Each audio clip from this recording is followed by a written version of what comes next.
Welcome to the Two Stewards Show, and welcome to 2025. What will the year look like? If the first week of the year is any indication of what is to come, then we must be in for a year of volatility, and that is what we are thinking. A year of cultural turmoil, political and economic volatility. Volatility means liability to change unpredictably. So, without exposing ourselves to certain liability, if there is anything we can predict with certainty, it is that the predictability of 2025 is changing predictably. And if you do not think so, you are most liable to a predictable amount of change yourself. If it was up to me, this would be a short episode, but the news machine keeps surprising us in a most wonderful way. Thankfully, Mark is, and I quote, reading the garbage so you don't have to. To get in touch with us, email us at hello@twostewards.ca. Remember, this show is not financial advice, but is valuable for listening amusement purposes. And now, let the volatility begin.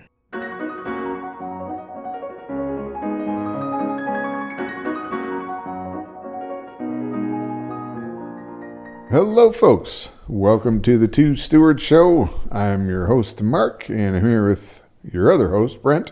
Hello, everybody. Welcome, Brent. Happy New Year. Yeah, same to you, Mark. Yeah, thank you. Thank you. Kick it off. Yes, we are ready for another season, another year, 2025. And what's this year going to be like, Brent? I don't know, but the Bitcoin price just plummeted just when you pushed record. I don't know. It's a known effect. It's the Two Stewards effect. What happened? Where'd it go? It went down. 97. 97? Yeah. Wow. US. Is that 10 something yesterday? Yeah. It went up yesterday, came back down today. But that is a picture of what we're predicting for 2025. That's right. The word is volatility. Hey, that was pretty good segue. Not bad, eh? Almost like we rehearsed it. We did not. But yeah, that's what we're looking at in our estimation. And again, this is not financial advice. Hopefully there's some entertainment value in the podcast, but financially, do your own homework. But yeah, what we're seeing is volatility on a number of fronts. And I've got 3 points. Classic. like a good reformed sermon. No, but I mean, we're looking at political volatility, economic volatility, and then also cultural volatility. So maybe we'll just go through those. Yeah, it's not a cop-out to just say volatility because you are completely uncertain about the future, but it's actually, there's some reasons behind why you think there's more volatility than normal. Like, it's easy to just look at a new year and say, I don't know, Mark, what's going to happen, so I just think it's going to be volatile. And it's just going to change wildly up and down, and we don't know. But you have a little bit of backing as to why you think. Well, so I'm not saying I don't know. Yeah. I'm saying it's going to be volatile. Yeah. As opposed to more of a smooth ride, right? Yeah. And we've got some reasons for that. So I mean, just on the political front, we're finally recording after something happened instead of just before. But I mean, Trudeau just resigned, right? Sorry, he didn't resign. He announced that he would resign. I don't believe for a minute that he actually wants to resign or has any intention of stepping down. Right? He, I don't know if anybody listened to the speech or the questions afterwards. Didn't he kick off the speech in French? Did he? I thought he started in English, but he did also do it in French. We were listening in French, and I was just like, oh, man. Well, he did say hello in French, I think, or bonjour or something. Okay. Actually, just before he opened the door, his speech blew away. It's kind of funny. And then he walks out and he's like, oh, I'll wing it. I guess he knew mostly it was in the speech. Pretty experienced, I got to say. Well, he's been at it for how many years, right? Just winging it the whole time. But no, he didn't rule out being chosen as the new leader, right? He said you read between the lines, everything he said was, we have, what did he say? There's a lot of turmoil in the Liberal Party, so we have to address that. Not like it's time for me to go and, I'm going to hand over to some, no, we have to address this turmoil. And we're going to do that with a leadership review. And he didn't say it in the speech, but in the questions afterwards, I think in the French comment, he said, whether it's me or someone else, we're going to move forward. It's like, oh, okay, there we go. Yeah, he so said he said he was a fighter, right? He likes a good battle, and he likes to stick around for the battles. So yeah. When I heard that, I was like, oh no. I have mixed feelings. I would rather see Trudeau lead the Liberal Party into an election than someone else who maybe has a better chance. I don't know if anybody could. Like if you Is look that the at same as in the States with Biden and Harris? No, Harris was a worse choice than Biden. Like him being, and that's saying a lot with him being senile. But no, she would. Well, I mean, it's retrospect, looking back, right? Yeah. But like looking back on the campaign, like could you have run a worse campaign, and could you have picked a worse running mate? Like no, but you don't always see these things in politics, right? Yeah. You're optimistic and you try, but yeah, in retrospect, it was like just the worst campaign ever. But anyway, got me off track, Brent. We're in Canada here. Yes. And looking back on the last 9 years, could we have had a worse government ever? No, but did everybody know that in the beginning? I guess not, because they voted for him. But anyway, so I said before, I don't expect Trudeau to resign. Yeah. And he nicely put his arm around Chrystia Freeland, right? Was kind of taking her along with him. That was beautiful. That was also in the questions. Yeah, we're buddies here. We've been in this together. Cut her legs out from under her in case she's going to run. Or she's going to put her name in the hat for new leader. But yeah, no, he said like for the past 10 years, we have been like worked so closely together side by side. So he's basically saying like, if any problems that we've had, they're her problems too. Yeah. It's not just me. You can't differentiate the two. Yeah, it was both of us. That's strategic. Well, because she's trying to separate herself from Trudeau. Yeah. Well, last episode we talked about practicing rhetoric, and we could take some notes. I mean, how to throw your friends under the bus. They didn't have buses in ancient Rome. They had carts, though. Like how to throw your friends under the ox cart. I'm gonna have to search for that. We need to make another meme shirt. Here we go. We'll work on it. People falling. Yeah, if somebody actually wants to help us make merch and they're good at graphics, message in the show because we need some help. AI is not doing it justice. We need help in a lot of ways. But anyways, Parliament is prorogued, and that doesn't mean they like Joe Rogan. That means they're just shutting her down for a while till March 24th, I think. That's good. I need a break. Well, I mean, I think everybody's just like, oh, fine, whatever. But when you look at it, like, why do they need to do that? They don't need to. Yeah. Right? To run your leadership so you listen to the media. Like, no, you don't need to. They're talking about how bad timing it is because, the U.S. is just getting tooled up for dominating and taking over our country and making it a state. Yeah, and the government is not shutting down. There's a risk of that if they don't come back. But, so the government will continue to function, but we won't have one of the essential functions of democracy, which is a parliament sitting and being like calling this government to task, right? And like we need that. We're dealing with, someone who's unpredictable at best, right? South of the border and threatening tariffs and like this is a pivotal time for Canada. And you're just going to, no, let's just shut down Parliament, right? The real reason is because they want to stop debate on the Green Slush Fund. And this hasn't got a lot of legs in the press, which is really unfortunate. So that's another way of saying it's a conspiracy theory? You know what? Call it what you want. No, Trudeau even said it. He's like, so debate, like this issue is resolved. Like it's done. So just remind listeners and myself what the Green Slush Fund is. So it's about $1 billion put in a, there is an actual name that's a lot less than $1 trillion though. Sure, it's less than $1 quadrillion as well, but like what do you, at what point do you say like, oh, it's not that big a deal? No, it's a huge amount of money in an environmental, like a green fund, right? And it like what it sounds like is all this money is just gone to liberal insiders, right? There was Annette Verschuren, I don't know, Verschuren probably. I don't think they Dutchify the name, but she was running this thing, and she had a company and was lining her pockets. right? Her company was getting contracts. And like just story after story like this. There have been parliamentary inquiries.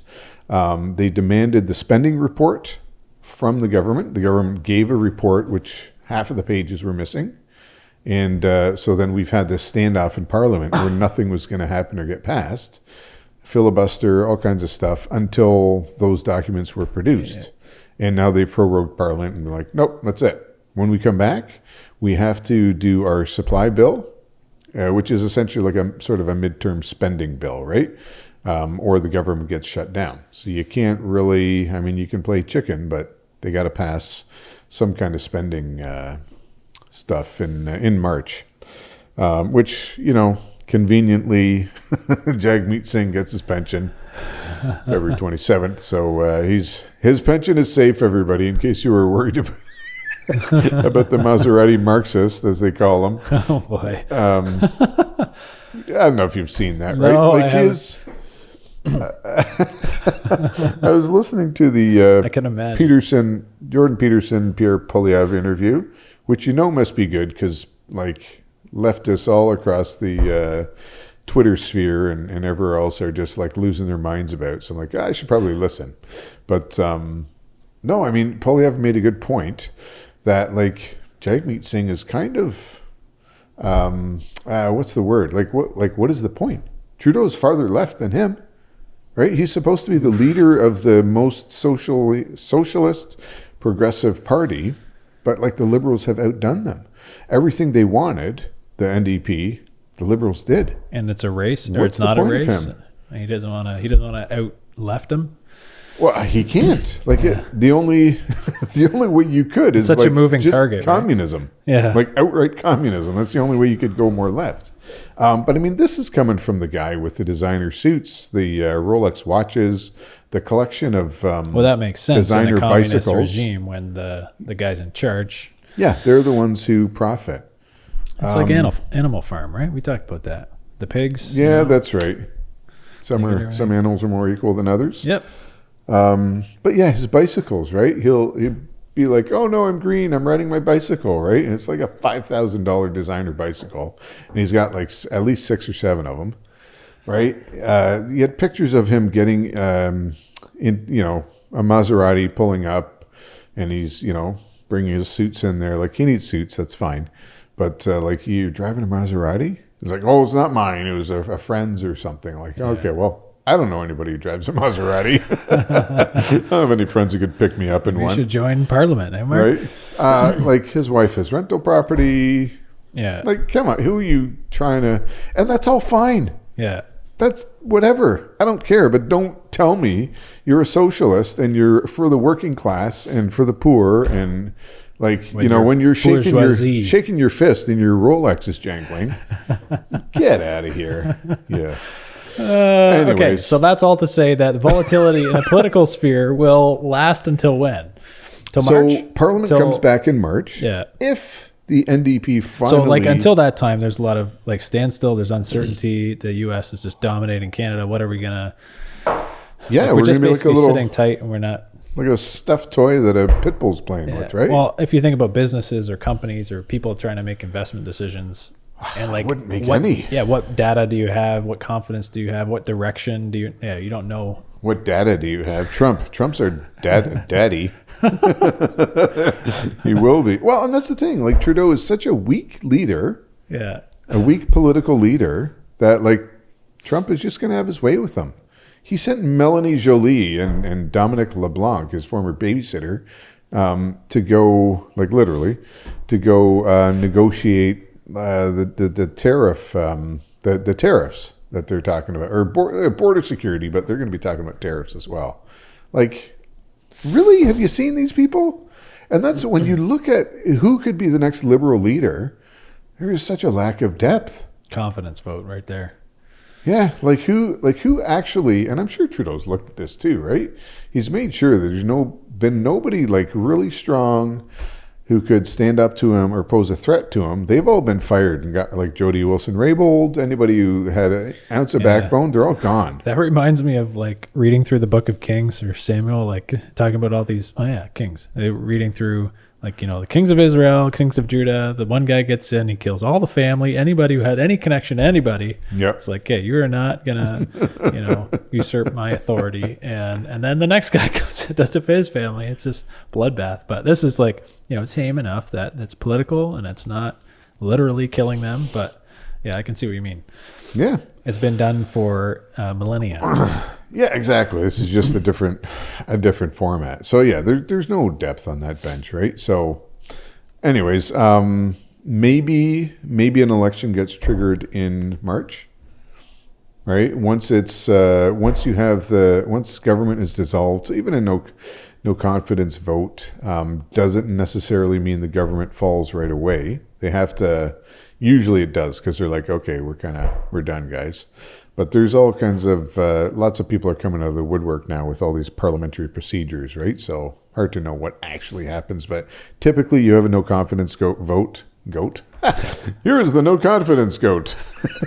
Maybe we should, that would be a new tradition. Present a goat. I have no confidence in you. The government falls. And there's 37 to 51 days allowed for an election cycle. So 1 to 2 months, essentially. So yeah. March, end of March, April, May, June, maybe an election in June. If it doesn't happen, then we have to have an election in October-ish. Yeah. And yeah. And then the rest of the year, like after October... we're kind of locked into whatever government it is at that point. And so, yeah, I mean, if there's some of the uncertainty is taken away. Yeah. Hopefully. Yeah. So you have a new government. So you've now got November, December. So the year's almost a write-off. But you almost contrast that with what's going on in the U.S., right? Like they've kind of gone through this wave of uncertainty in the election, and now they've kind of chosen their leader, and he's coming in, and like when you can see changes happening. Yeah, and you can already see the people he's picking and what the trend is towards, and then you're like, okay, if you're in business or you're kind of making economic decisions, you're like, well, this is what we got to work with for the next 4 years, right? Yeah. Whereas like in Canada, even even if we have a new government, like, and some of the predictions are getting more and more abysmal for both the NDP and the Liberals, right? Liberals may not have party status. We'll see. Like 6 seats or less, like that's pretty crazy to think about. But that means you're going to have a whole bunch of new, potentially inexperienced MPs, right? So there's just going to be a whole lot of focus on just like keeping the party together. I just want to see like going in one direction. A whole bunch of new millennial inexperienced, just sitting there like with hoodies on and like. I mean, inexperienced in life. Yeah. Okay, I'm sure we'll have a lot of life experience people, but just new to the political process. Yeah, I don't think there's going to be like purple-haired people. Bro, did you see this meme? That's a mean meme. Yeah. You're going to jail. Anyways, okay, so that's on the political side, right? Like, yeah. Even if we have an election, volatility for the rest of the year, I think. Yeah. And, I'm sure a lot more hijinks to happen. Yeah, and I would agree with you because I'm not smart enough to disagree with you. So let's get on to the anybody can disagree. Economic angle. Take brains to disagree, Brent. Economic volatility. Yeah. So the bond market is very uncertain, right? U.S. long bonds are rising, which is kind of weird, right? Inflation's going down. So long bonds should go down. Yeah, and I think we need to simplify this conversation a little bit to... I disagree. To what impact does the bond market have? Huge. Yeah, okay. Like it's... So yeah, most people don't know about or talk about the bond market. Yeah. Right? The bond market is the vast majority of wealth. Yeah. Is the vast majority of wealth in the world, right? If you look at global wealth... I can't remember now, but like at least half or something is in bonds. And like, so most people are like, bond, like GICs? I don't know. I had a bond once, right? Like, yeah, that's one example, but it's government debt mostly.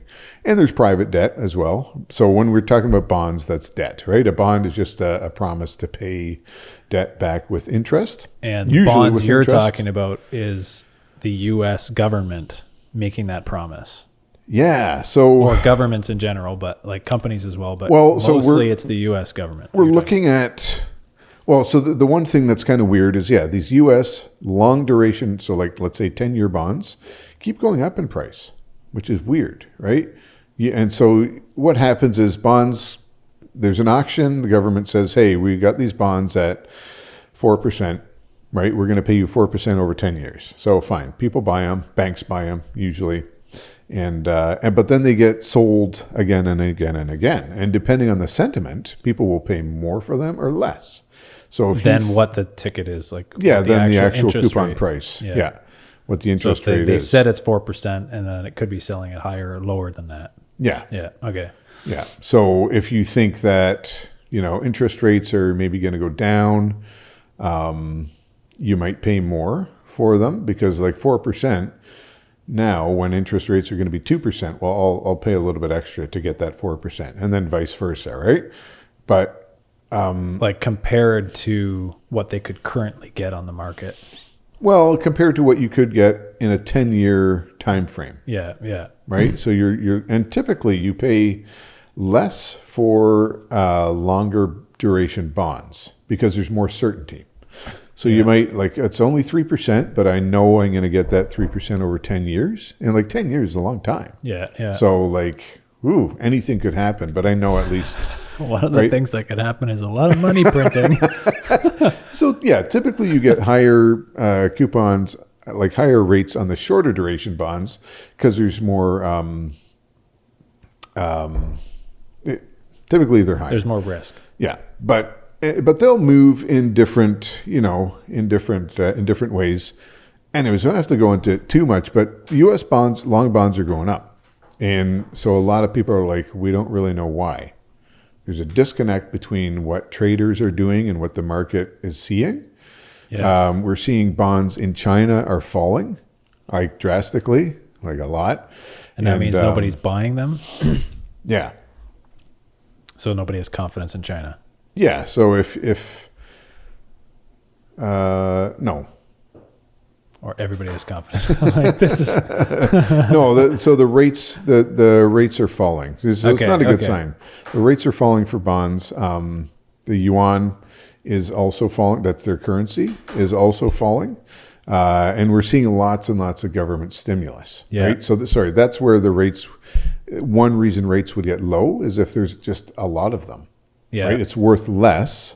So you're going to pay less for them, right? Because that's a source of stimulus. Like if the government's issuing bonds. Yeah. So if they're only issuing $1,000, there probably be a higher rate. But if there's like $1 billion going out, whatever. And we saw that, right?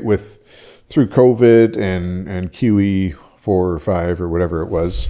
45. Yeah. Where interest rates dropped because there's just so much money in the market that debt was cheap. And, nobody was going to pay a lot of money to loan money or for bonds. Yeah, I'm making a mess of this. But anyway, The point is there's no real quorum or no agreement among experts as to what's actually happening, right? Normally people look at the bond market and say like, oh, this is what's happening, right? And it can change. Yeah. But it's a really good indicator. It's like a 50-50 split. People are like, oh no, this is bad or this is good and this is what's happening. Nobody really knows. So this is just another one of there's volatility, right? When all the experts don't agree, the experts never all agree, but usually there's consensus. Yeah. There's not a consensus. 80% of people no, it's 50-50. People don't know what's going on. And the bond market is so important to the global markets. We don't realize it, but that's where most money gets traded, and most economic decisions, en masse kind of happen. So volatility in the bond market right now. And will that continue? I don't know. Maybe. Retail sales are flat, and that's kind of interesting because in Canada, sorry. Yeah. So back to Canada, retail sales are flat. And this is despite massive population growth, right? Since mid-2021. Yeah, you had a pretty awesome chart on this. Well, from what, Table Salt? Table Salt, our good friend. We can't. We can't share it, but you can look up Table Salt on X. If you look at retail sales, if we've added, millions and millions of people, 3 million people since 2021. Well, that was the playbook of the Liberal government was if we bring in all these people, then that will boost their spending, right? They're going to spend all this money in the economy. It'll be great for the economy. Yeah. What happened? Well, and so we'll talk about that in the cultural section too, but this was the wisdom, right? Like, our GDP is dropping, we need to bring in more people. And like our policy has always been, let's bring in skilled, not a ton, but a bunch of skilled people from all across, the best and the brightest, and that will help drive GDP. Or it'll help drive productivity, right? Using GDP as the example, but it'll drive productivity, and we'll all be better off because there's more people working, producing, and buying, and it's not happening in retail. That's for darn sure. So that's kind of a worrying sign, right? If we didn't have all that population growth, what would it have looked like, right? Would it have been that much worse? Or was it just all a red herring? So retail sales flat, rental occupancy of apartments is dropping. So that means there's more apartments available, which means lower rents. That's right? according to CMHC. Yeah. So the one that we've cherry picked is Kitchener-Waterloo area, and is the highest occupancy since 1993. Right, there was a recession in the early 90s. Highest occupancy or lowest? Highest. Sorry, highest vacancy. Highest vacancy. Lowest occupancy. Yeah, getting that back. Yeah, so typically it's tricky to measure rental rates and vacancy rates across all areas of the market, because I find that the stats, generally speaking, are from apartment buildings, right? Like they don't really have much data on single family rentals. They don't have data even on condos or whatever. So to get a good picture of the overall market, like there could be other sectors that aren't doing so bad. We don't know based on these stats, but just the thing is, like the majority of them are apartment buildings. But, but they're at least available stats. Yeah, but there's also product out there that doesn't really fit into the apartment building box that might be more valuable or desirable, right? So I wouldn't just put everything in that. I would. I'm very comfortable with blanket generalizations. Statements, generalizations. Absolutely. That's your thing. Well, if you look at apartment buildings, right? That's the bulk. They're hard to not see. Unless you paint them blue and it matches the sky. But there's one by my place that actually is like that. Oh boy, it blends in pretty good. Except for the winter, balconies. Because the whole winter is gray.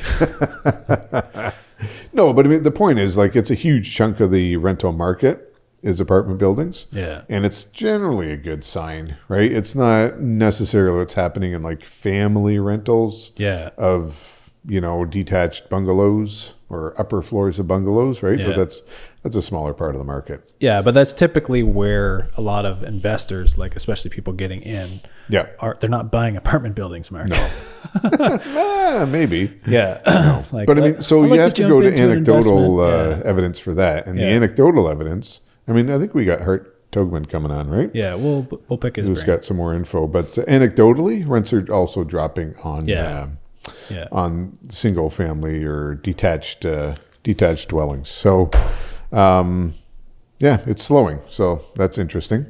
And then, so looking at housing demand, right? There's a couple things that are going to affect housing demand, I think. So uncertain. Like, well, no. So this isn't uncertain necessarily, but it can affect volatility, right?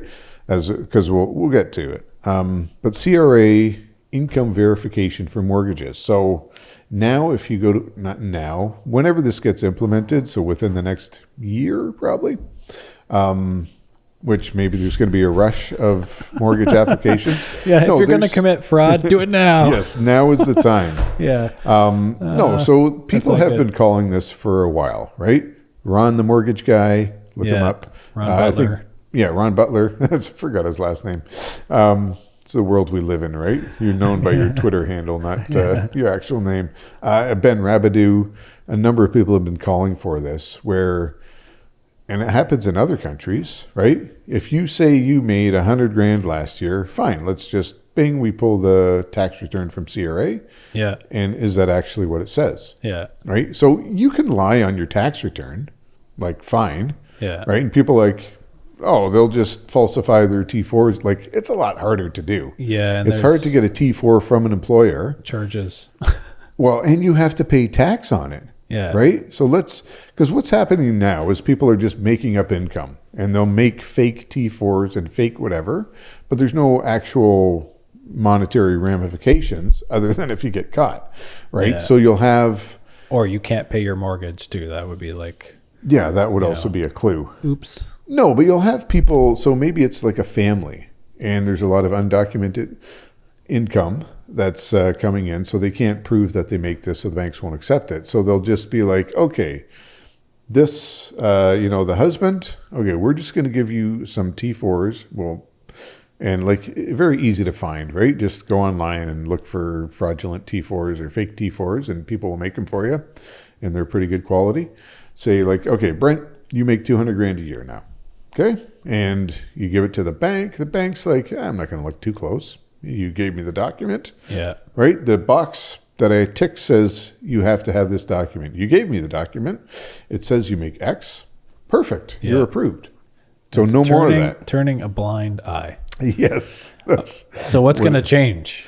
Well, and, there are certain areas. You have to be careful how I say this. We need more bureaucracy.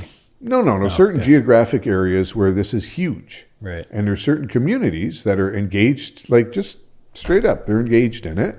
So you've got people at the bank, you've got mortgage brokers. You need an inside scoop in every pot, right? You need an inside scoop in every pot. I like that.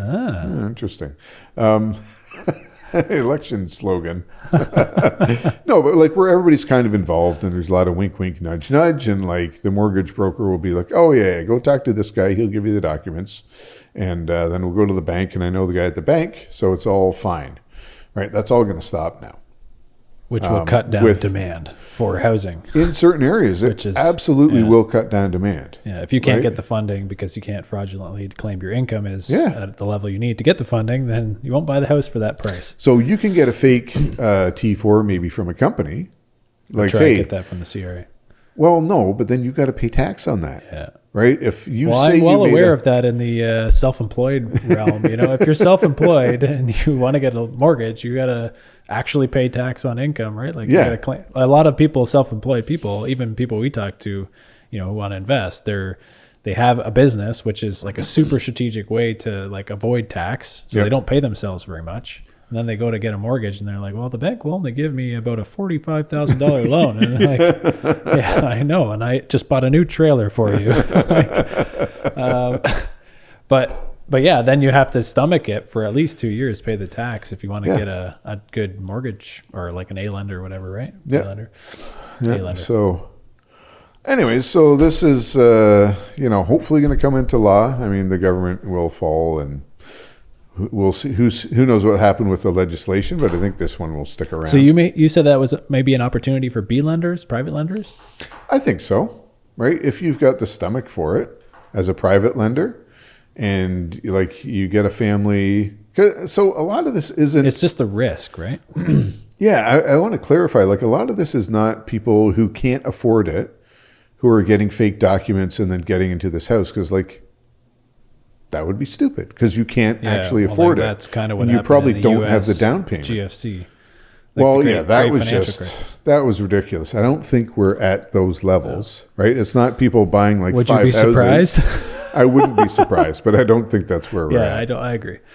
I just think it's a lot of it's families and friends who actually have the money, but they're doing gig work or whatever, right? Yeah, or it's hard to verify income.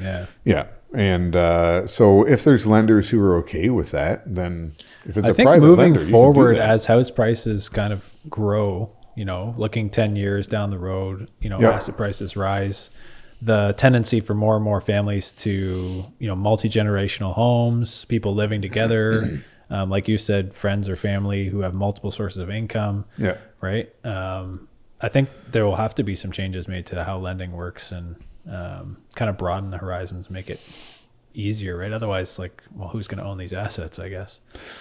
Yeah. I mean, well, you can do it now, right? You can buy a house with 5 friends. Yeah. And if you all make $50,000 a year, fine, you can qualify for a house because that's $250,000 a year. Okay.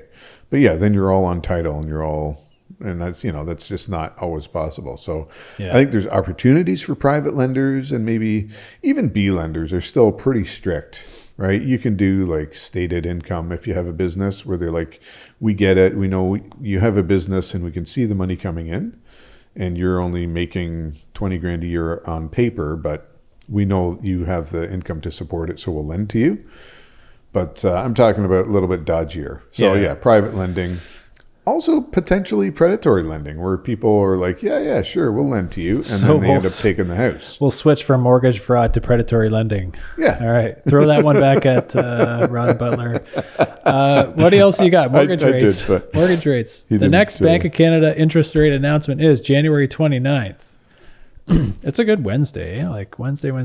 You think they're going to lower the rates at every announcement this year or what? Oh man, so this prediction is hard, but yeah, I don't know about every single one, but for a while they're going to lower. I think so. So we're introducing some certainty for listeners. Again, not financial advice. I've been wrong on interest rates before, but I mean the consensus is interest rates are going to keep coming down. They're going to settle. They're certainly not going to be as low as they were during COVID. But maybe we settle around 3% or something, or 2.5%. So you add another 1%, and that's where mortgage rates kind of are. I think that's what people are saying, right? Like if you're in the threes, that's probably where we're going to be.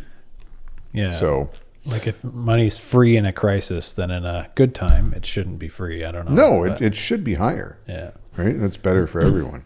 It's actually more pain for everyone because we're all indebted. And that kind of speaks to the amount of global debt that is out there. Well, you see these liberal talking points, right? Canadians have never, was it the Globe and Mail? I think published an op-ed saying Canadians have never been wealthier. Like, give your head a shake. Like, really, after everything that we've read about and that's come out, but they're like, no, wealth has increased, wages have gone up. It's like, of course wages have gone up, but they haven't kept up pace with inflation. Of course, wealth has gone up because of inflation and assets have inflated houses. So which Canadians have never been more wealthy. Did it say which Canadians? Well, obviously, let's say you own a house and it went from 400 grand to 800 grand. Well, you are much wealthier now. Doesn't make any material difference to your life. I got to tell this story about how we just sold a couch. Yeah, we did. I love couch stories. So we bought this couch. I think it was $1,800. This is like years ago when we had some money to buy a couch. Anyways, used it, and then we sold it used online for $1,450. So I was pretty pleased with that. And my wife's like, you know what? Like we actually sold this thing for that. Like, and I started thinking about it more. Because we go to buy like another couch, right? Or like whatever, we're moving some stuff around, and I'm going like, okay, did we only lost that much, like $350, or $400, or did the value of those dollars just go down over the past like 8 years, and we technically lost a few thousand or like all of it. I don't know. And like, what could I get that same couch now? So I got to look it up, but I'm like, I guarantee you it's like $3,000, $2,000, $3,000, $4,000. Yeah. Somewhere in that range. Like, so, same thing with used cars, like everything, man. Like you start looking at what you could have got something like 8-10 years ago and what you're paying now. Well, I had a van, like a work van, like a Ford Transit, that I sold as I was kind of winding down the other business. And just tail end of COVID, maybe at the end of COVID, I sold it for more than I bought it for. Yeah. Which is, and like, so I used it for 4 years. But when they double the money supply in between that? Well, in nominal dollars. Yeah, okay. It was So I didn't calculate inflation into it, but I'm just like, wow, this is ridiculous. So just another example. But yeah, so mortgage rates probably going to come down. So like not crazy, but hopefully they stay there, and barring any unforeseen events, won't be like jumping up and down. Tariffs, I mean, so that's one of those events, like who knows what happens with tariffs and how that affects the whole economy, right? The government is going to be distracted while Trump takes office, right? January. So what's going to happen there? The deficit, we should talk about a little bit. I mean, it's all made up and nobody cares anyways, but okay. It's supposed to be 41 billion, right? That was the guardrail that that's the deficit. Freeland, the deficit. We're only going to overspend what we took in and taken in tax revenue by 41 billion. Okay, not bad, right? for a Liberal government. We find out it's actually, no, it was actually 62, right? When the fall economic statement came out. So one thing they haven't included is the capital gains inclusion rate. So we talked about this earlier this year, right? It went up from 50% to 60 or to 2/3. Yeah. So any capital gain that you got after June 25th, you're going to include that in your income tax, right? And you're going to pay that additional 16, almost 17% on that capital gain. CRA has been collecting and will continue to collect that, which is interesting, right? It's interesting facet of Canadian politics or whatever. Even though it was announced, it never took effect. Yeah, it was never law, but it's like, it's going to be law, so we're just going to do that. Apparently that's not too unusual. So, and it's happened, it has happened before. I think in 2005, there's a tax announced, government fell, the tax did not pass, and the CRA actually refunded people money. So that could potentially happen here, yeah, right? It's a little bit different in this case because some people might have sold an asset too, right? Like there's one way to do it where you can appraise the property or the asset and then pay the tax on that value now to kind of time lock it and still own the asset. But if you sell the asset, like the government can pay your tax back, but you don't have the asset anymore. Well, yeah, exactly. Oops. So yeah, it is conceivable that this new capital gains inclusion rate does not make the cut, doesn't become law, and I don't think Poilievre would do that. Yeah. So that could be a whole bunch of money has to go back. And it's, what is the calculation? I've seen numbers of like $10 to $18 billion. So that was revenue that they budgeted on receiving. Yes. And that's included in the deficit calculation that you mentioned at the top. Okay. Yeah. Because when you're doing that brings the deficit up to what? It could be $78 billion. So almost double what their conservative forecast, the conservative forecast of 40 we billion. are introducing here a little bit of an element of certainty because we know for a fact that they will outspend what they promise. Okay, so that we know. Yeah, but what we don't know is how much. No. And in this case... But it doesn't matter if you take action with that in mind. I guess. I mean, yeah. Maybe I'm just too optimistic in government spenders. There's even... I didn't have time to fully research this. There's possibly another $20 billion of leeway where like there's something weird going on. I haven't had a chance to actually look into it fully, but something with, there's $20 billion earmarked for reconciliation with First Nations people, which to me is a mind-boggling. Yeah. Wow. Just in like, we're sorry, have some money payments. But it was taken out and then put back in, but the number didn't change. I wonder if the First Nations people are going to start demanding Bitcoin. You imagine? We don't want your fiat dollars. Pay us real money. Yeah, here's some made up money. Yeah. So anyways, deficit probably... So this is just what we're finding out now. Can you imagine when we get a new government in, they're like, oh, look at all this other stuff we found, what the deficit's actually going to be. This is them telling us themselves. Yeah, and how bad the situation is. Yeah, so it's hard to admit your sins, Not if you package them as not a sin. Okay, here's another quick one before people fall asleep. And so here's the problem, right? When you go through the list of sins, people's eyes glaze over after a while because you're like, okay, stop it. Stop the pain. Yeah. Like, I don't even care anymore. Whatever. $1 billion here, $1 billion there. Who cares? So an interesting thing the government has been doing is they've been buying mortgage bonds, mortgage-backed paper. Where have you heard this before? So what they would do, this is part of Freeland's, and presumably Mark Carney, right? He's the economic advisor to the Prime Minister. So presumably he's had some input on this. So they would... got his book, and it's behind all the other books. You can't see it. We're going to have a book burning, Brent. I didn't read it, so if that makes you feel any better. A little bit. The first paragraph is like, I walked into my nice plush office, and I was like, I don't really know how to read this. You got to know your enemy, Brent. Yeah. I read a lot of garbage for this show, I'll have you know. Anyway, so they'll issue bonds. And then let's say they issue bonds, get $1 billion. With that, they would buy mortgage bonds. So they're shutting out other buyers of this potential instrument, and they're buying them. So it's like a crazy, I think it's a crazy what crazy exactly policy. does that signal? Because so there's a couple issues, right? Number one, they're shutting out potential foreign investment, which we're crying about. Like, we need foreign investment. Well, there's one thing they could have done. Number two, it's essentially QE. It's essentially money printing. Putting government money. Because these bonds, they would not have issued other than to buy the mortgage paper. Right. So it's a way to actually inject money into the system without saying that they're doing it, or exactly. Quietly printing money. See, here we go again. Well, and so the benefit is, let's say they issue bonds at 3%. They buy the mortgage bonds, they're paying 5%.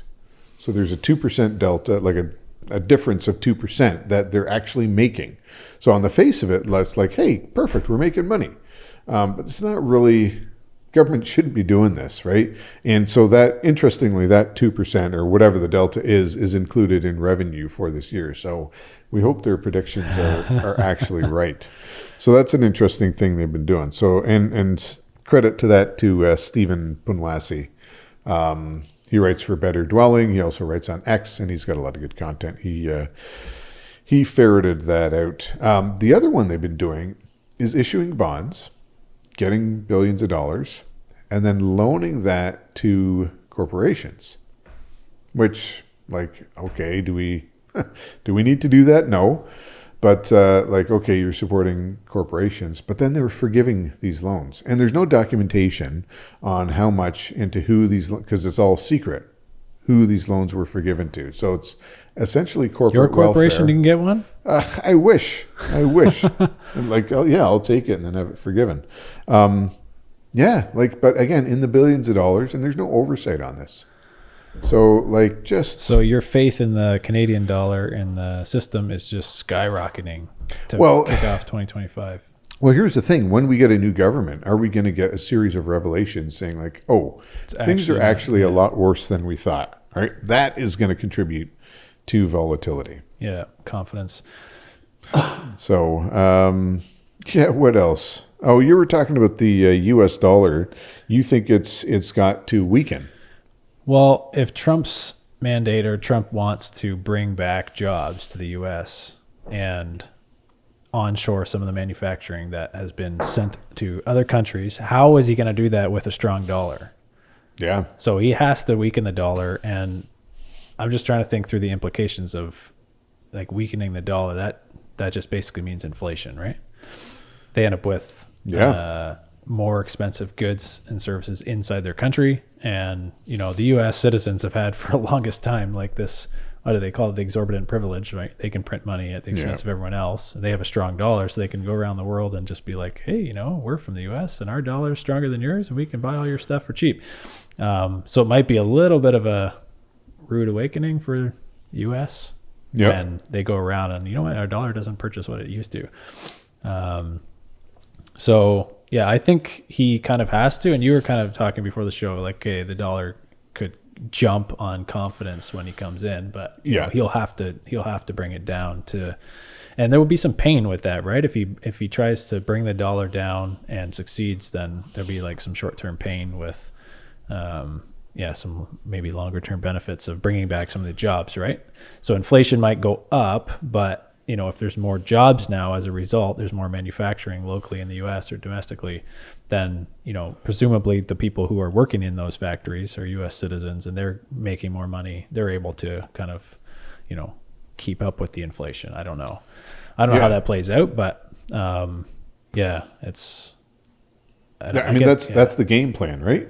Make America great again, bring manufacturing back. They want to do that, but with a strong dollar, it's going to be really hard to do. So, that was my thought. The dollar will jump on confidence of Trump and then come back down. So, it could be good news for the Canadian dollar, right?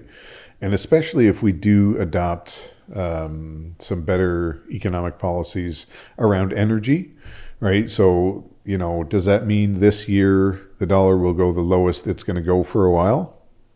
It's certainly possible, I think, right? As in relation to the U.S. dollar, which is the only. I just dollar think that it's easy to offshore stuff because you're kind of just like, well, hey, they can do it cheaper, and I can get my products at half the price, right? And we've seen how many years of that, just this mentality where, well, okay, like we can design it here, but then they can produce it so much easier and cheaper and whatever. And then when we buy it back from them, you know, our citizens are going to have like so much more purchasing power, and the products are going to be so cheap, and their lifestyle is going to increase, right? But what you're doing is like, we need to make a meme about kicking the can down the road, because like you're gutting your whole economy and your manufacturing sector, and then it's this like short-term, long-term mentality, right?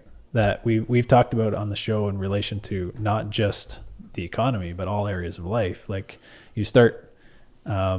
You want to pick the path of least resistance, right? And the least resistance is, well, like I don't want to pay money for things that are made here, good quality, whatever, and support jobs. I just want the cheapest thing, and you send the manufacturing away, right? And then it comes back, and like 50 years later, you're like, wait a minute, like everything's cheap, it's garbage, it's we don't control it, we can't like it just right, and now we have no control over it. Yeah, and then but to reverse that, right? So the offshore to send it away is easy. Usually like the path of least resistance, like this easy one, is good in the short term, right? It's short-term pleasure and then long-term pain. And what Trump needs to do, I guess, is, short-term pain and like just bring it back and make America great again, as they say.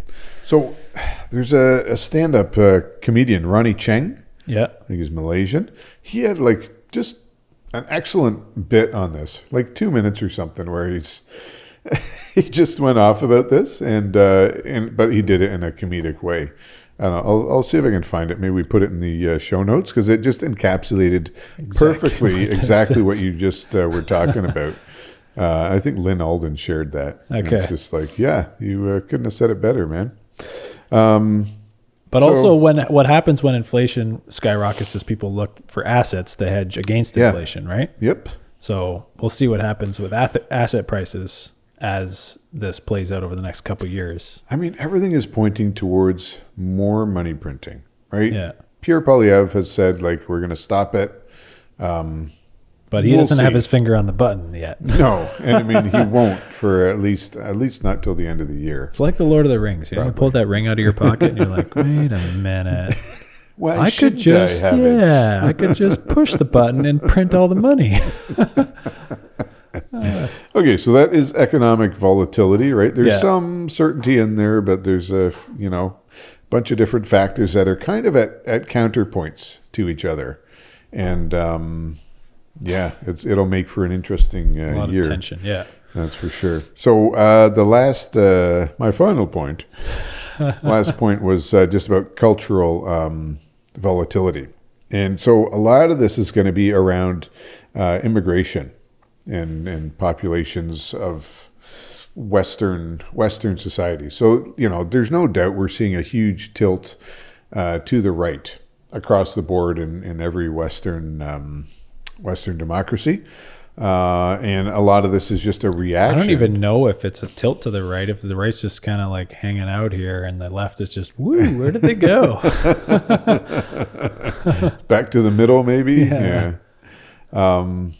Well, yeah, even traditionally, like socialist or left-wing commentators you're seeing are saying, like, guys, this is enough. Like, we can't do it. And there's there's studies out. I mean, if you want to encapsulate it, it's basically Muslim immigration to the West. And people have been talking about this for a long time, and they've been branded racists. And, now more and more people are kind of thoughtfully looking at this, saying like, so we have a civilization, a culture that basically hates all of the things that we stand for as a Western nation, quote unquote Western society. And it's like, we're talking Europe, North America. And they avowedly say, like, we hate this, we want to change it, and we're going to come and change it. And we're sort of seeing the fruits of that now. Right. And like even a year ago, if I had said this, people would just be like, you are racist. You are like, this is crazy conspiracy theory. But like, we're seeing it, right? In Canada, every weekend, streets in Toronto, Montreal, Vancouver are shut down for ostensibly free Palestine protests, but really it's like they're advancing the cause of, Muslim supremacy, Sharia law, right? Yeah. People are calling for caliphate. the caliphate. People are calling for genocide. The final, they're not afraid. They're saying we need the final they're calling solution. out the Jews as one of the targets. Yeah, like let's get rid of these Jews, filthy Jews. Just every weekend we're seeing this, and it's fine, right? Like, how long do you need someone to say, "I'm going to punch you in the face," and like cock their fist and get ready for you to be like, it's fine, there's no problem, and then they start punching you in the face, and you're like, it's not that bad, until you're like, you know what? Maybe there's an issue. Yeah, right. Yeah. And this is not, the left. I'll say I'm on the right. And it's not a suggestion from them either. It's a core ideology and a belief that's deeply rooted and ingrained. And and so it's not like some radical idea. It's actually what they believe. It is a radical idea, for sure, but it's happening. And that's the difference. I think people are finally starting to realize, like, oh, all this stuff these people were screaming about for years, and I was in that same camp, right? Like, oh, you guys are, come on, it's not that bad. We're a multicultural society, and sorry, dealing with the camera here. We're going to upgrade the cameras this year, Mark. Yes, that's our target, so I have to turn them on and off. Listeners donate enough money. No, but where people are starting to say, like, there's actually, even if I'm not willing to say there's a problem, we should at least talk about it. Yeah. So what you listed down a couple areas where I got a whole bunch of things. So we've seen in the U.S. all of these are disturbing. Some less than others, right? U.S. There's a big debate now about H-1B visas. So this is basically a skilled worker visa, right? Yeah. And we've had this in Canada, this scandal in Canada for a while, right? The foreign temporary workers, probably international students. Much smaller scale.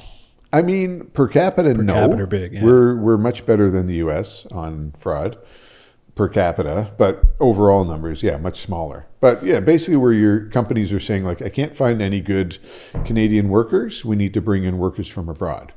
And the benefit is there, the government subsidizes it, and you can pay them less probably, right? And it's all like, they're all working at Tim Hortons. So Tim Hortons does not need temporary foreign workers. There's enough people here, there's enough teens, enough whoever, who want to work at Tim Hortons and now can't. We've seen that. Youth unemployment's through the roof. So similar thing in the U.S. where the H-1B visa program, all of a sudden they're like, wow, this is really riddled with fraud and terrible. So same realization happened there, and there's going to be some reckoning. Netherlands, of all places, a new study just popped out. This is by the Dutch, right? Like, you want to talk about a progressive socialist society, that's Holland. Right? A study just came out about the fiscal impact of immigration. On paper noting?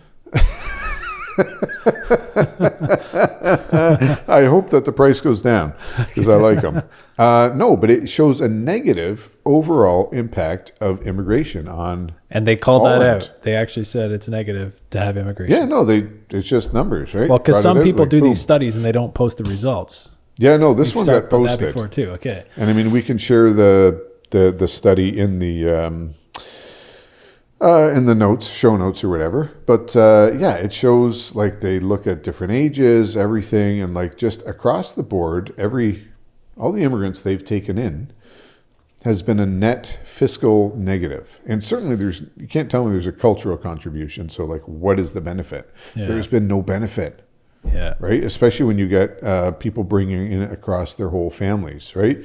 You bring someone who's 65 years old, they're not going to contribute fiscally to your society. They're done working. They're going to collect benefits, and obviously they're going to be a net drain. But then it looked at all the other people, the younger people too, and most of them are collecting benefits and not contributing. Or if they are working, it's very low wage jobs while collecting benefits as well. So, and this has to do with the type of immigration that they have allowed, right? It hasn't been over the last 20 years a sensible, like, let's bring in high net worth individuals, high skill individuals who are going to contribute. like Canadian policy has been for a long time. It's just been like open doors and let's bring them all in. And so this is just, here it is, black and white. Net negative. The UK, I'll have to be very quick on this or it'll be a whole episode on its own. But what people are calling the rape of Britain, possibly the biggest scandal, maybe not in the history of Britain, but in the last few centuries, right?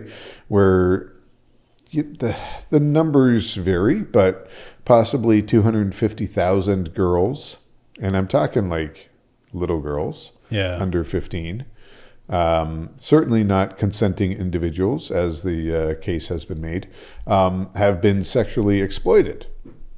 And I don't mean they were just like touched, like they were raped, violently gang raped, not individual, violent gang rape, 250,000 working class white girls in Britain.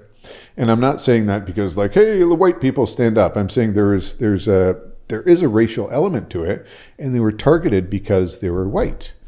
Once they realized they couldn't do it to Sikh girls, because that's where they started, and this is a specific ethnic group in the UK, like a very specific group, and they had originally targeted Sikh girls till the Sikh community rose up and said, no, we're not allowing this, and we're going to stand up and protect our girls, without any help from the police, by the way.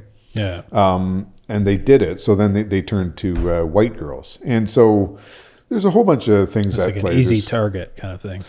Yeah. They're young girls, they're prepubescent or just girls just hitting puberty, so not women. Not women you'd be attracted to. But there's just so many levels of this that are disgusting. But the point is, it was happening, it was called out, and it was swept under the rug by authorities. Police knew it was happening. Police saw victims. They would arrest the victims and not the perpetrators in very dubious circumstances. Like you can find out all this information. Politicians also swept it all under the rug and said, let's not prosecute, let's not do anything, because for fear of being called racist. Yes. Yeah, their political 100%. Are anybody who called this out, politicians, had their careers ended. And so the head of the Crown Prosecution Service for many years, who was complicit in this, is now the Prime Minister of the United Kingdom, Keir Starmer. And so like the rot goes deep on this. And this is people... The responses to this have been just as vile and disgusting. People saying it didn't happen. No, most sexual assault happens by white men in the UK. Yeah. Like you look at the stats. Which is true because there's way more white men. Yeah, so most crime happens because, via white. But if you look at per capita, and then if you look at rape gangs specifically, I don't want to say there's no white rape gangs, but like it's just not a phenomenon like it is within a certain culture. Like they're gangs, right? So there have been prosecutions, and we can't go into the details. Makes your blood boil. Vile, right? But gangs you'll have like 15 men who are convicted of exploiting one victim. Yeah. This isn't one-on-one. We're talking 15 men exploiting an 11-year-old girl over years. And, some of the responses predictably have been, well, it was informed consent. These girls knew what they were doing and they liked it. And like a 13-year-old girl, an 11-year-old girl does not get to consent to having sex with 5 men. Yeah.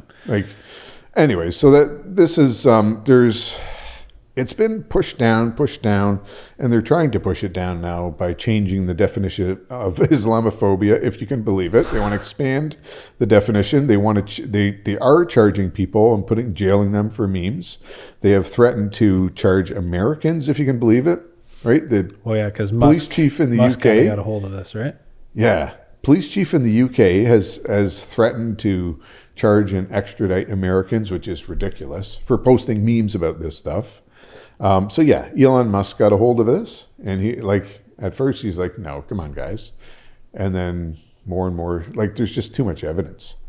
and it kind of blew up on social media, and it's a big thing now. So we'll see what happens. But the point is, like, as disgusting as it all is, there's going to be a response, and there has been from the other, like, people being radicalized into far right. I'm actually talking far right groups, right? Not like, hey guys, this is a problem, we should do something about it. They call that far right. No, that's just common sense.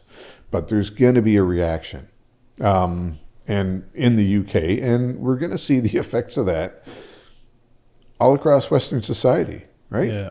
Yeah. We have in Canada, coming to Hamilton, maybe, a conference on, what was the caliphate?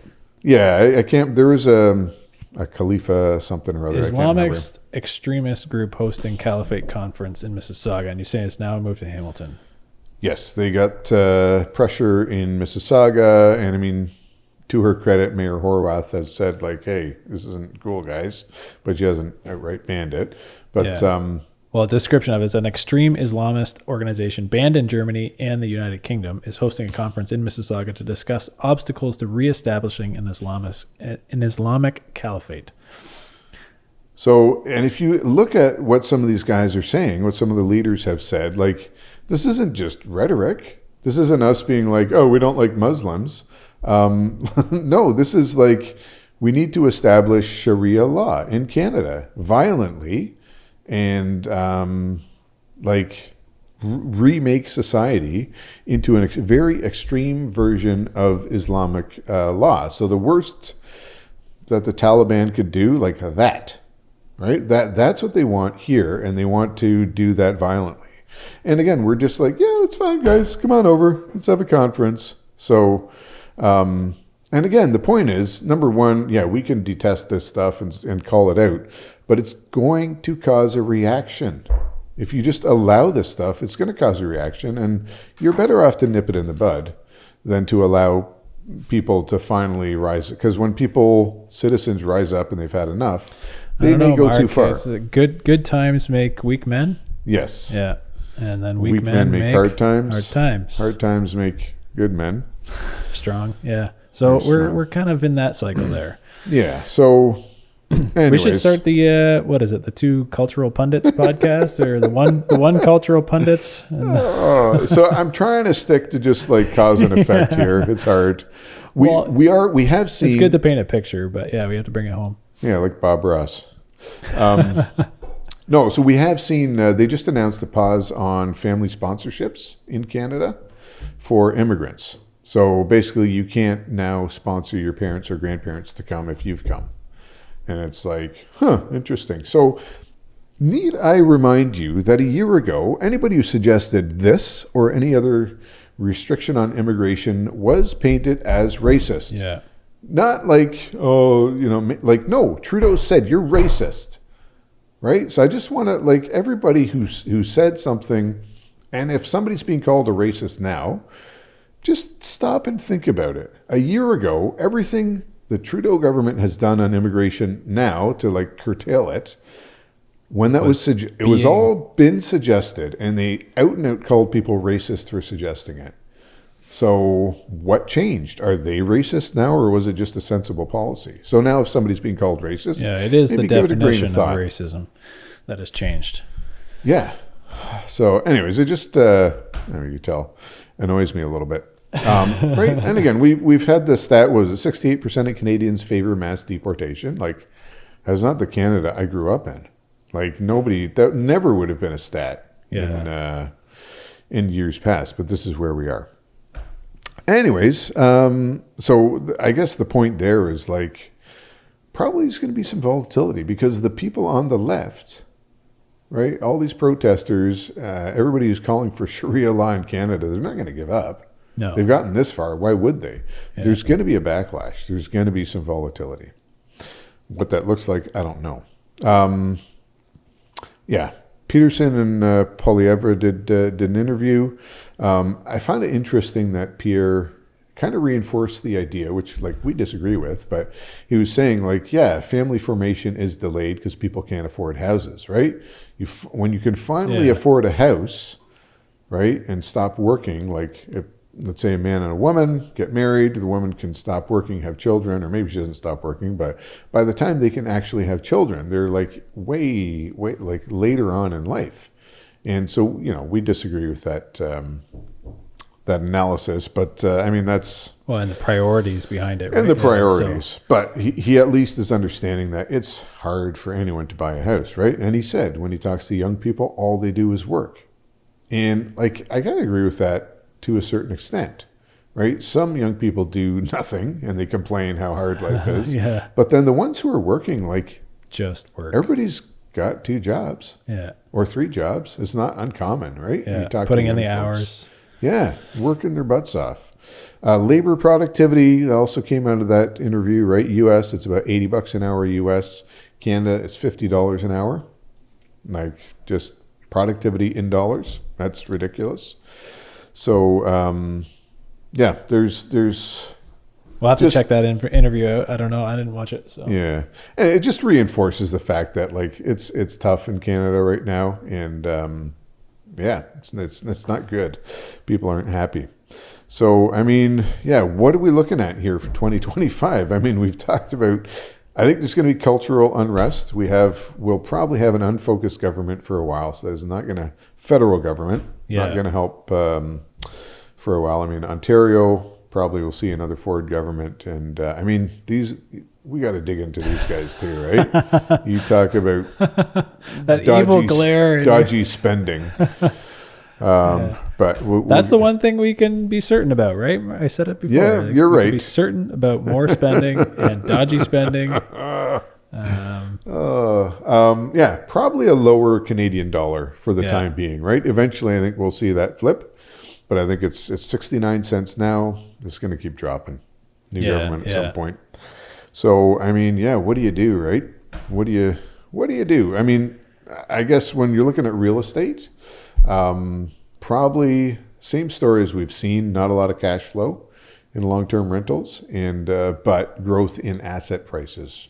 As long as the government keeps spending money. It's also a long-term thesis too, right? You can hear all the things that we're talking about now, and we'll be talking about them in a year from now. It'll be all different stories along some of the same lines, but like we can sit here and kind of make these 2025 predictions, right? But like real estate is not an asset that you buy for a year or 6 months and then you dispose of it because I mean, people did, and they're finding out the hard way. Exactly. Because there was a time when it cash flowed, right? Like very well.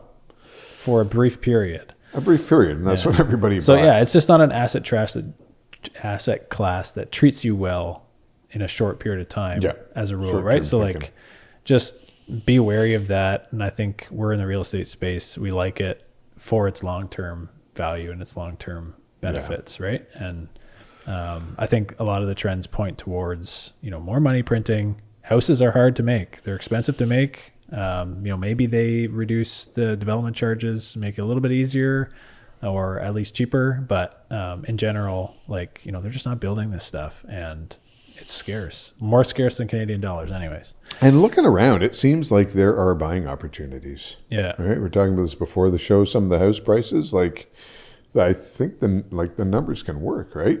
If you're looking at single family and you want to turn it into 2 or 3 or 4 or 5 units, you need the capital to do it. Yeah. But with where prices are right now, I always say every deal cash flows if you put enough money into it. Exactly. So, I mean, that will change, right? As asset prices rise. So I think there's opportunities now in Canadian real estate if you have that sort of long-term. And that goes to that long-term thinking too, right? Like commitment to what you believe in and why you believe in it, right? And if as Christians we know what we believe in and we can commit to that, and then commit to that in all areas of life, right? Investing or stewarding your wealth is one area, and it's easy to become swayed by these trends or by whatever, but you look at the bigger picture. By greed. Yeah, greed, fear, right? Yeah. Yeah. And uncertainty too. That's another danger, is not making a decision or a move with just waiting in the wings and not kind of, putting anything to work. And there's kind of dangers in everything, right? If you hear everything we're saying and it's uncertainty and you're like, I don't want to do anything, well, really kind of leaving it on the shelf, right? And or burying it in the ground. Well, I mean, the one certainty that you alluded to is like government's going to spend. Yeah. So inflation is going to continue. The other certainty too is that it's not your own, right? Like it belongs to God. It needs to be used. It needs to be put to work. So yeah. So if you're sitting on dollars, they're going to decrease in value very quickly, much more rapidly than anything else. So. Yeah. And I mean, the other, I rag on immigration all the time, but we talk about, or the Bible talks about bringing the gospel to the ends of the earth. The ends of the earth are coming here. So if you don't want to go do foreign mission, there's plenty of opportunities here. Yeah. Well, and we're seeing it, right? More and more churches offering Arabic church services, for example. Yeah. Which is like, who would have thought, right? A bunch of... You bring the culture in here, well, we don't need to go very far to spread the word. Yeah. And so, and it may annoy you, right? That like, well, if people are coming here, they should integrate and learn the language. And like, they're trying, but they don't speak it right away. So are you going to wait until they speak English to tell them about the gospel or to reinforce the gospel message? Like, no, there's opportunities. There's so many opportunities. Yeah. So there you go. Any other thoughts on all of that, Brent? No, that was a wonderful outlook for 2025. And next time we have a couple guests coming on. So we're excited for that. And everybody stay tuned for the future 2025 of the Two Stewards Show. All right. Thanks, folks. Appreciate you sticking around with us. And until next time, steward your wealth wisely. Thanks for listening to this episode of the Two Stewards Show. If you like my voice better, click subscribe. If you like my voice better, click share. If you like both, give us a 5-star rating. To learn more about the show, head on over to twostewards.ca and explore our free resources. To interact with the show, feel free to reach out at hello@twostewards.ca. We will see you in the next episode. In the meantime, steward your wealth wisely. Nailed it.